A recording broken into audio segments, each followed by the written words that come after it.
Assalamu alaikum, I'm Aisha and you're watching Samaa News. Here are today's headlines. Venezuelan President Nicolás Maduro has been transferred to Brooklyn's Metropolitan Detention Center in New York following a U.S. military operation in Venezuela, U.S. media report. Maduro is expected to face federal criminal charges related to drugs and weapons and will be formally arraigned in Manhattan Federal Court in the coming days. His wife may also face arraignment, though her detention status is unclear. The Metropolitan Detention Center, known for housing high-profile inmates such as Ghislaine Maxwell and R. Kelly, is a high-security facility with a reputation for harsh conditions.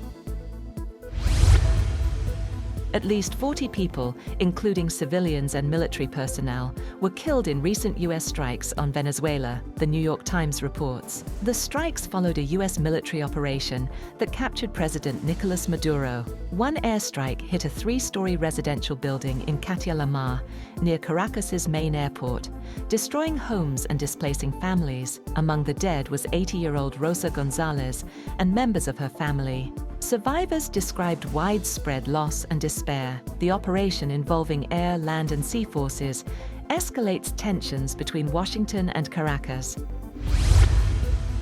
Later, Trump described the military operation in Venezuela as a historic display of American military power. Speaking at a news conference at his Mar-a-Lago resort in Florida, Trump said the operation was launched late at night on his direct orders. He claimed air, land, and sea forces were used in what he called a spectacular assault that the world had not witnessed since World War II. He announced that the United States will take charge of Venezuela's administrative affairs until what he called a safe, proper, and judicious transition is possible.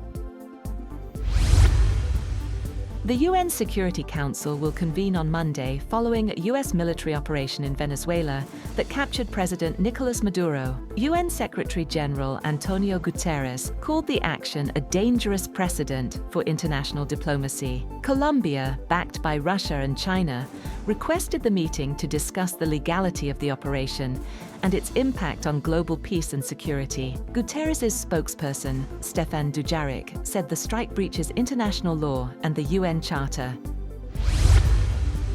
China has said that it is deeply shocked and strongly condemns the United States' use of force against the sovereign state of Venezuela and its action against the country's president. The Chinese Foreign Ministry said the US move constitutes a serious violation of international law and an attack on Venezuela's sovereignty and independence. It warned that such actions threaten peace and security in Latin America and the Caribbean. Colombian President Gustavo Petro warned of the dangers of military escalation in the region, urging that peace, respect for international law. Cuban President Miguel Díaz-Canel denounced the U.S. strike as a criminal attack and state terrorism against Venezuela and the region.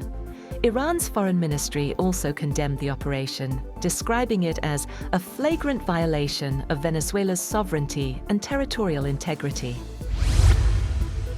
Brazil's President, Luiz Inácio Lula da Silva, has condemned the U.S. military attack on neighbor Venezuela and the capture of his Venezuelan counterpart, Nicolás Maduro, saying it crossed an unacceptable line.